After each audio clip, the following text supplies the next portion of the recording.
우리 말씀 제목을 한번 같이 읽겠습니다. 시작.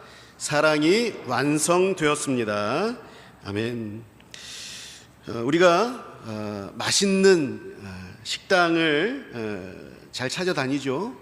여기 맛있어 하고 그 식당을 잘 찾아다니는데 맛있는 식당에 가서 자리를 잡고 우리가 원하는 메뉴를 시키죠. 지금 엄청 배가 고픕니다. 주문을 하고 맛있는 음식이 빨리 나오기를 기다리죠.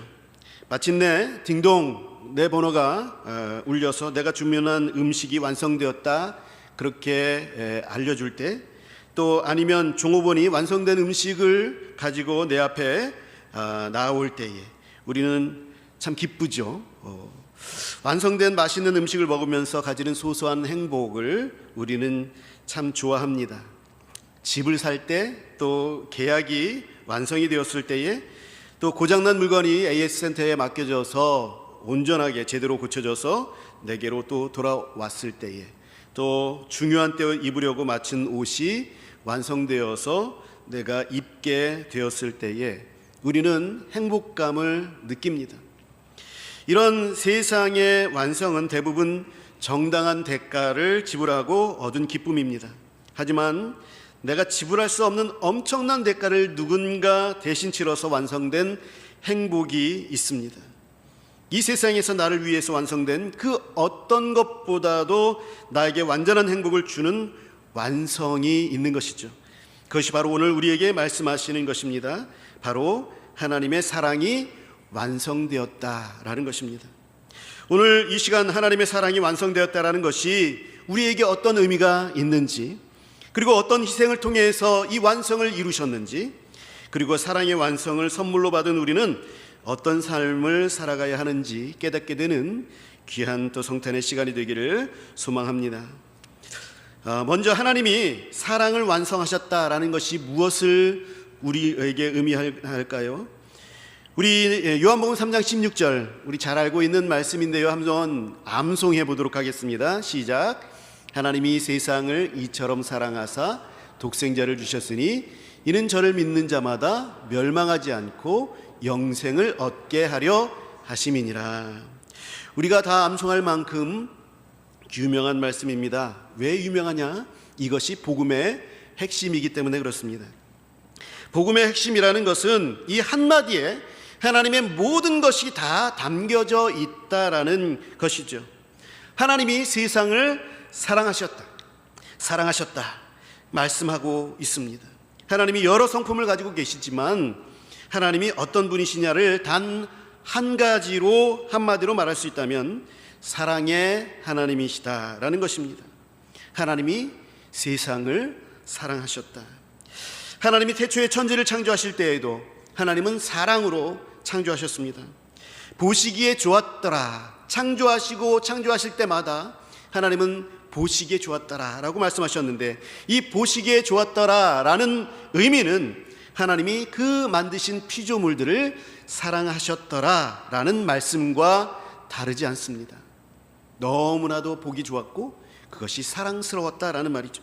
하나님이 이 땅에 저와 여러분들을 태어나게 하셨을 때에, 부모님의 슬하에 우리가 이 땅에 태어나서 응애하고 울음을 울었던 그때에 하나님께서 나를 주목하고 계셨습니다. 그리고 나를 사랑하셨습니다. 내가 하나님을 모를 때에도 하나님은 계속해서 나를 주목하고 계셨습니다.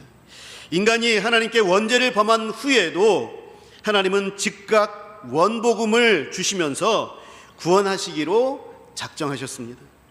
이것도 하나님이 사랑하셨기 때문에 그렇죠. 이방인들뿐만 아니라 이스라엘 백성들도 하나님을 배신하였죠. 다른 신들을 자기를 위하여 섬기면서 하나님의 마음을 아프시게 해드린 적들이 참 많이 있습니다. 그때도 하나님은 여전히 이들을 사랑했습니다. 그래서 하나님 자신이 세상에 오시겠다라고 그 언약을 확언해 주셨습니다. 지금도 여전히 나는 하나님보다 내가 더 관심이 많고 세상에 더 관심이 많죠. 또 하나님께서 내가 원하는 대로 해주시지 않는다고 해서 불만도 많고 또 원망도 합니다. 그럼에도 불구하고 하나님은 나를 사랑하고 계십니다. 이것이 하나님이 세상을 사랑하셨다라는 말씀의 의미입니다. 이처럼 사랑하셨다라고 했는데 이 이처럼이 바로 독생자 예수님을 이 땅에 사람으로 보내신 것입니다. 이것이 하나님의 사랑의 증거라 성경은 말씀하고 있습니다. 그래서 예수님이 나를 위해서 이 땅에 오셨다라는 사실을 내가 알게 되어지면 하나님이 나를 사랑하시는구나 라는 것도 동시에 알게 되는 것입니다. 나를 사랑하셨기 때문에 예수님을 이 땅에 보내셨다. 그래서 예수님께서 나를 사랑하시는구나, 나를 위해서 십자가에 달려 돌아가셨구나 라는 것을 알았을 때에는 하나님이 그만큼 나를 사랑하시는구나 라는 것도 동일하게 아는 것입니다. 독생자를 우리에게 보내신 것은 우리를 멸망시키지 않고 우리에게 영생을 주시려 하심입니다. 영생을 주시려 하심이라 그랬죠. 하나님이 나를 여전히 사랑하셔서 반드시 주시려고 하시는 것이 바로 영생입니다. 이 영생은 단순히 영원히 사는 것만을 의미하는 것이 아닙니다. 똑같은 삶이 반복되는 지루한 생활이 영원토록 이어진다면 그것은 천국이 아니라 지옥이라 할 것입니다. 그러나 영생은 하나님의 사랑을 영원히 받는다는 것을 말하는 것입니다. 하나님의 사랑 안에서 완성된 높은 삶의 질을 영원히 누린다라는 것을 의미하는 것이죠. 사랑받고 산다라는 것, 우리가 얼마나 이 세상에서도 부모님의 사랑을 받고 또 가족들의 사랑을 받고 성도들의 사랑을 받고 산다는 것, 그것이 얼마나 나에게 위안이 되고 나에게 안심이 되고 평안이 되고 기쁨이 됩니까? 우리 완전하신 하나님의 완전한 사랑이 영원토록 나에게 함께 한다는 것, 그것이 바로 영생의 삶인 것이죠. 이것이 우리에게 값없이 주신 영원한 선물인 것입니다. 진정한 사랑은 함께 있어주는 것입니다. 임마누엘 되신 우리 예수님께서 인격으로 우리에게 다가오셨습니다. 그리고 영원히 함께 하시마 약속하여 주셨습니다. 지금도 우리 예수님은 나와 함께 하고 계십니다. 그래서 예수님께서는 우리에게 가장 큰 선물이 되신 것이죠. 여러분, 이 사랑을 완성하기 위해서 하나님은 어떻게 하셨습니까? 이 사랑을 완성하기 위해서 우리 하나님은 우리를 위해서 희생하셨습니다. 이것을 우리는 반드시 기억해야 합니다. 사랑은 희생으로 완성됩니다. 이것을 말해주는 실화가 있습니다. 2008년에 미국 버지니아 주에 사는 토마스라는 그런 사람이 살고 있었습니다. 이분은 다운 증후군 아들과 함께 마당에서 일하고 있었습니다. 그런데 갑자기 하수구 뚜껑이 무너지면서 아들이 그 속에 빠졌습니다. 이 하수구의 깊이는 2.5m에 달하는 그러한 깊이를 가지고 있었습니다. 아들은 수영을 하지 못했습니다. 여러분, 예수님이 오신 이 땅이 죄의 오물이 가득한 영구적인 하수구와 같은 것처럼 아들이 빠진 이 하수구는 독한 가스와 오물로 가득했습니다. 주님께서 망설이지 아니하시고 이 땅에 오셨던 것처럼 이 아이의 아버지도 계산하지 않고 바로 하수구에 뛰어들었습니다. 아들을 안고 있는데 점점 가라앉습니다. 결국 아버지는 숨을 참고 오물 속에 잠겨서 아들이 숨을 쉴 수 있도록 받쳐줍니다. 구조대가 도착했을 때에 아들은 살았습니다. 그렇지만 아버지는 끝내 물 밖으로 나오지 못했습니다. 사랑하는 성도 여러분, 이것이 바로 성탄절의 모습입니다. 하나님이 사랑으로 말미암아 자신을 희생해서 우리를 살리려고 오물 속에 뛰어드신 것입니다. 우리의 허우적거리는 그 문제 속으로, 걱정과 슬픔의 온갖 감정들 속으로 예수 그리스도께서 뛰어드신 것이죠.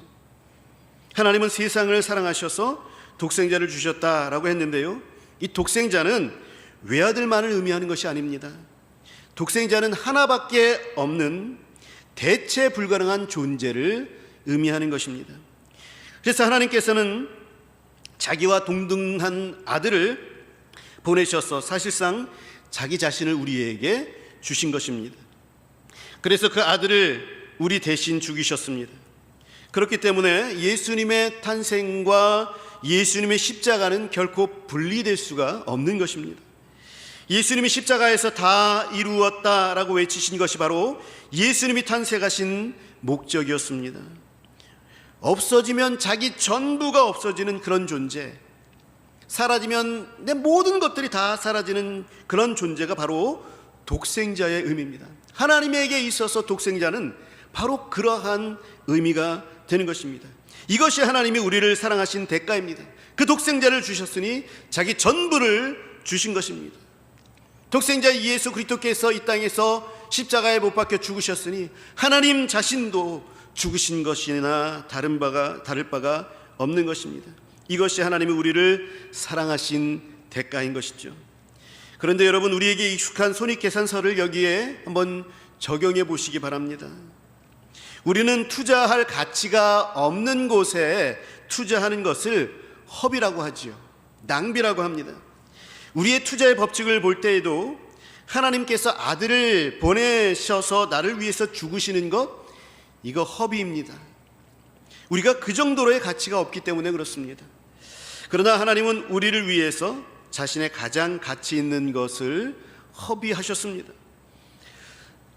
오헬리라는 그 소설가를 여러분들 아실 것입니다. 이 오헬리라는 소설가의 여러 소설들 가운데에 크리스마스 선물이라는 소설이 있습니다. 이거 여러분들 잘 아실 줄 압니다. 가난하지만 서로를 사랑하는 부부가 있었습니다. 남편은 짐이라고 하고 아내는 델라라고 부르는 그런 부부였습니다. 크리스마스 때에 예수님이라는 선물을 하나님께서 주신 것 감사해서 하나님께 이 선물을 받은 것처럼 사랑의 선물을 서로에게 주려고 몰래 선물을 준비합니다. 남편이 소중하게 여기는 시계가 있었습니다. 그런데 이 시계줄이 낡았죠. 그 낡은 것을 보고 아내 델라는 자신의 풍성하고 아름다운 머리를 잘라서 남편의 시계줄을 삽니다.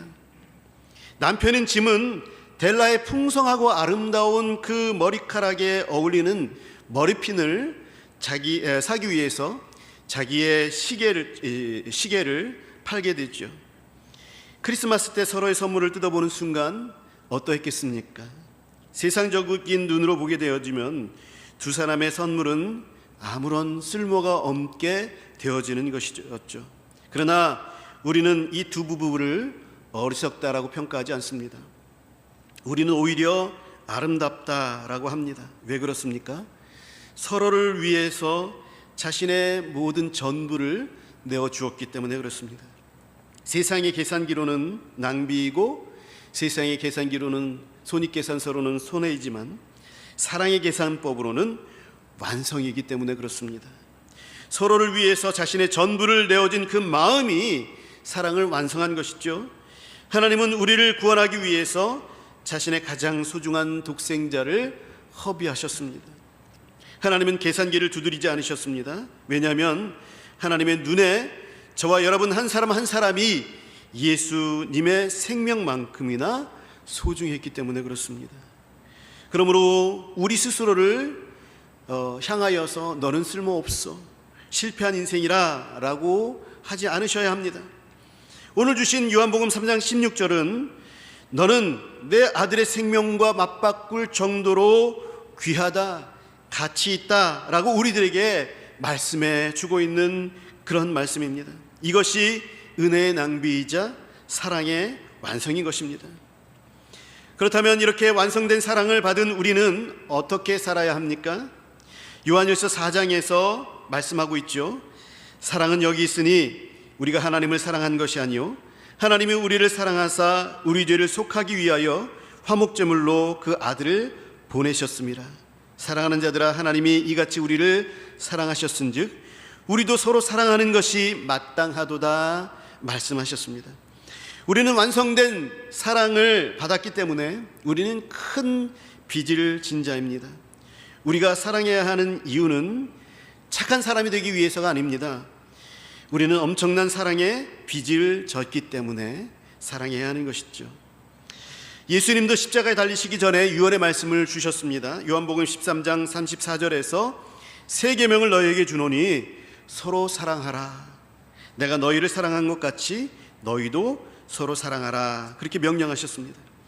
예수님은 우리가 하나님을 기쁘시게 할 수 있는 가장 큰 힌트를 우리에게 주셨는데요, 그것은 바로 성부 하나님이, 성자 예수님이 우리를 사랑하신 그 방식 그대로 서로 사랑하는 것입니다. 우리는 허비하는 것을 참 싫어하지요. 우리는 손해보는 것을 굉장히 싫어합니다. 그러나 하나님이 이처럼 우리를 사랑하신 것으로 완성된 사랑을 얻었으니 우리도 허비를 무릅쓰고 또 손해를 무릅쓰고 사랑하는 것이 마땅한 것입니다. 우리나라의 수많은 선교사님들이 들어와서 많은 희생을 치렀습니다. 우리가 이렇게 교회를 다니고 또 이렇게 우리나라가 발전한 것도 다 이분들의 희생 덕분이죠. 그 중에 서서평이라고 하는 여자 선교사님이 계십니다.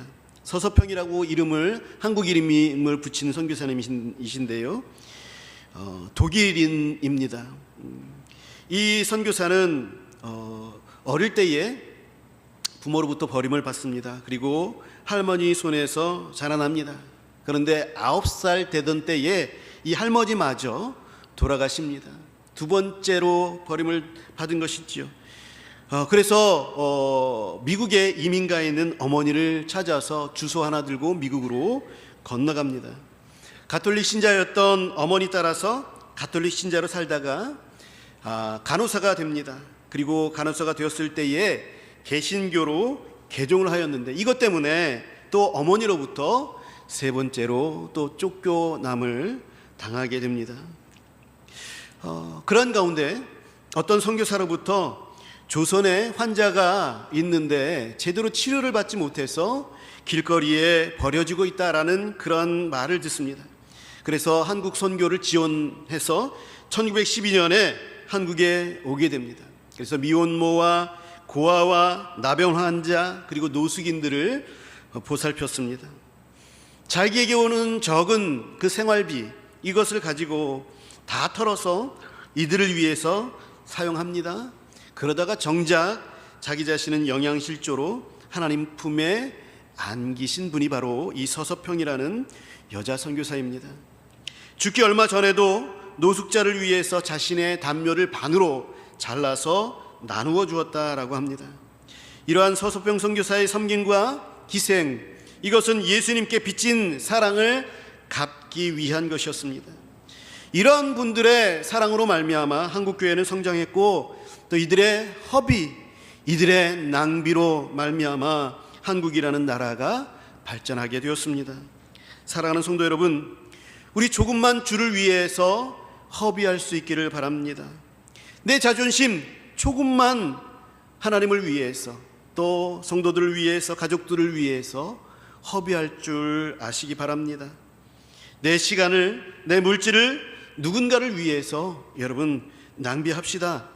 세상은 그것을 바보 같다 그렇게 말할지 모르겠지만 하나님은 그것을 사랑의 완성이라고 부릅니다.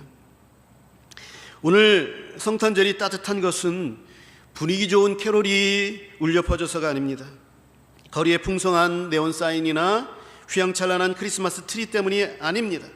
나를 위해서 자신을 허비하여서 아기로 이 땅에 오신 예수님의 사랑 때문입니다. 그 사랑이 영원히 나를 책임지십니다. 영원히 나를 책임지셔서 사랑하여 주십니다. 그것이 바로 영생이고 그것이 예수 그리스도께서 오심으로 완성하신 사랑의 완성인 것입니다. 사랑이 완성되었다라는 것은 이렇게 하나님의 사랑의 깊이가 영원히 나와 함께 한다는 것입니다. 한번 사랑하신 하나님의 사랑은 변개하지 아니하시고 끝까지 사랑하시는 것이죠. 그러므로 사랑하는 성도 여러분, 그 사랑을 입은 우리들, 완성된 하나님의 사랑을 입은 사랑하는 성도 여러분, 점점 각박해가는 세상 속에서 따뜻한 예수님의 사랑의 완성을 전할 수 있는, 그리고 실천하여 저들에게 예수님의 사랑을 보여줄 수 있는 저와 여러분들이 되시기를 이 성탄을 맞이하여서 결단을 내리시고 이제 이후로 그렇게 하나님 앞에서 또 사랑의 완성을 가지고 허비하며 낭비하며 살아갈 수 있는 저와 여러분들이 되시기를 우리 주 예수 그리스도의 이름으로 간절히 축원합니다. 기도하겠습니다.